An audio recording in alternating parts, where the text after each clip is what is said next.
તમારી સાથે શેર કરી વિન્ટર સ્પેશિયલ અને ખૂબ જ ઝડપથી બની જાય એવો ગાજરના હલવાની રેસીપી।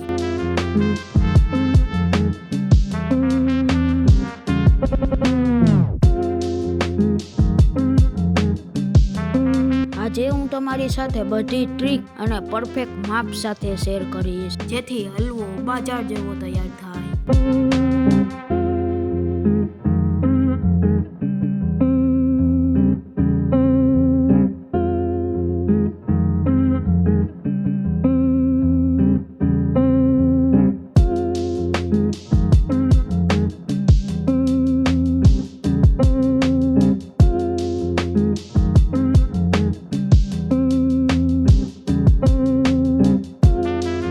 ઘરમાં બધાને ભાવે તેવા હલવાની રેસીપી શરૂ કરીએ। સૌથી પહેલા ગાજરનો હલવો બનાવવા માટે મેં અહીંયા દેશી ગાજર લીધા છે, જે વજનમાં 3 કિલો જેટલા છે। ગાજરનો હલવો બનાવવા માટે હંમેશા દેશી ગાજર લેવા અને જાડા ગાજર લેવા। આ રીતે ગાજરનો ઉપરનો ભાગ અને નીચેના ભાગને કાઢી લઈએ અને આ રીતે ગાજરની છાલ પણ આપણે કાઢી લેશું।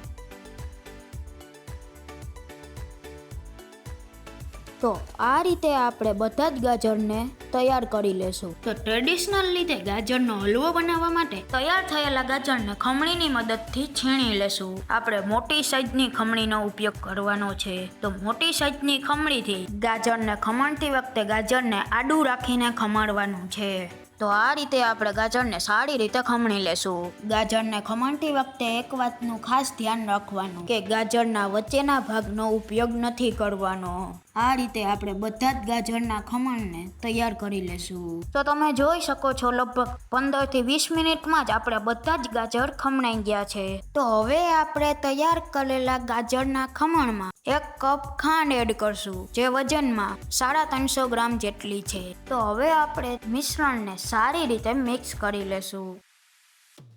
તો તમે જોઈ શકો છો આ આપણે સારી રીતે મિક્સ થઈ ગયું છે। તો હવે તૈયાર કરેલા મિશ્રણને કુકરમાં એડ કરી દેશું। તો આ આપણે સારી રીતે કુકરમાં એડ થઈ ગયું છે। તો હવે તેમાં અડધો કપ જેટલું પાણી એડ કરશું।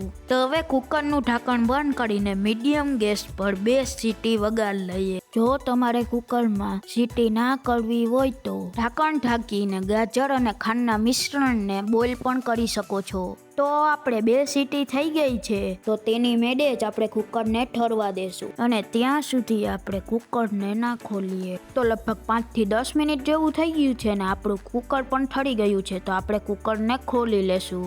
તો તમે જોઈ શકો છો આપણા ગાજર બફાઈ ગયા છે ને સારી રીતે સોફ્ટ થઈ ગયા છે। તો હવે આપણે તૈયાર થયેલા મિશ્રણને એક પેનમાં કાઢી લેશું। તો આપણે ગાજરનું બધું મિશ્રણ પેનમાં એડ થઈ ગયું છે। તો હવે આપણે ગેસની ફ્લેમ ચાલુ કરશું ને ગેસની ફ્લેમ હાઈ રાખવાની, જેથી ગાજરના મિશ્રણમાં જેટલું પણ ખાંડનું પાણી છે તે સારી રીતે બળી જશે। અને એક વાતનું ખાસ ધ્યાન રાખવાનું કે ચમચાને સતત હલાવતું રહેવાનું। તો લગભગ 5 થી 7 મિનિટ જેવું થઈ ગયું છે ને તમે જોઈ શકો છો આપણું પાણી થોડું થોડું બળવા લાગ્યું છે। હલવાનું મિશ્રણ વધુ હોવાથી આપણે 2 પેનમાં શિફ્ટ કરેલ છે, જેથી આપણું પાણી ઝડપથી બળી જાય। લગભગ 13 થી 15 મિનિટ જેવું થયું છે ને તમે જોઈ શકો છો કે ગાજરના મિશ્રણમાંથી બધું જ પાણી બળી ગયું છે। તો હવે આપણે તેમાં 1 નાનો ગ્લાસ એટલે કે 1 કપ જેટલું દૂધ એડ કરશું। આ બધી વસ્તુને સારી રીતે મિક્સ કરી લેશું।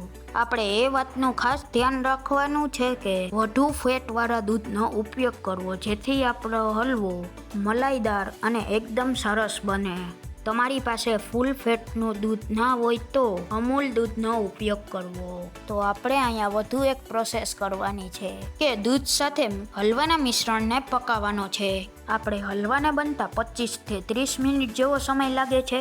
હલવાના મિશ્રણમાં દૂધ એડ કરીએ ત્યારે ગેસની ફ્લેમ મીડિયમ કરી દેવાની અને ચમચાને હલાવતા રહીને અને સાથે દૂધ બળી જાય ત્યાં સુધી કૂક કરવાનો છે। તો લગભગ 10 મિનિટ જેવું થઈ ગયું છે અને તમે જોઈ શકો છો આપણું દૂધ થોડું થોડું થઈને બળવા લાગ્યું છે। દૂધ બળી જશે એટલે આપણો હલવો એકદમ સોફ્ટ બની જશે।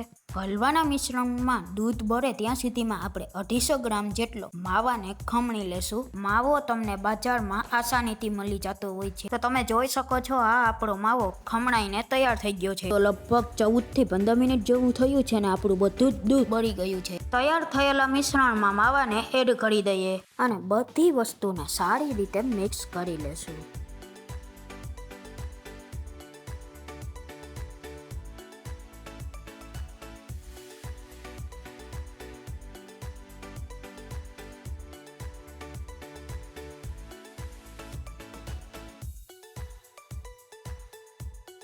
તો તમે જોઈ શકો છો કે સારી રીતે મિક્સ થઈ ગયું છે. તો હવે આપણે હલવાના મિશ્રણમાં 1 મોટી ચમચી ઘી એડ કરશું અને સારી રીતે મિક્સ કરી લેશું. હલવામાં ઘીને એડ કરવાથી હલવામાં સારી ચમક આવે છે. અહીંયા એક વાતનું ખાસ ધ્યાન રાખવાનું કે ગેસની ફ્લેમ મીડિયમ રાખવાની. તો લગભગ 4 થી 5 મિનિટ જેવું થઈ ગયું છે અને આપણો હલવો એકદમ તૈયાર થવા લાગ્યો છે. જોઈને જ લાગે છે એકદમ મીઠાઈવાળાની દુકાન જેવો તૈયાર થયો હોય. તો આ સમયે આપણે હલવામાં કાજુ બદામ એડ કરી દઈશું. બધી વસ્તુને સારી રીતે મિક્સ કરી લઈએ. તો તમે જોઈ શકો છો આપણા હલવાનો કલર ખૂબ જ સરસ આવ્યો છે. સ્વાદમાં એટલો સરસ બન્યો છે કે બધાને ખૂબ જ ભાવશે. તો હલવો બનાવો છે ને એકદમ સહેલો. તો આ આપણો હલવો તૈયાર થઈ ગયો છે. તો તેને સર્વ કરી લેશું. મીઠાઈવાળાની દુકાન જેવો સ્વાદિષ્ટ હલવાની રેસીપી ગમી હોય તો અમારી ચેનલને સબસ્ક્રાઈબ કરજો.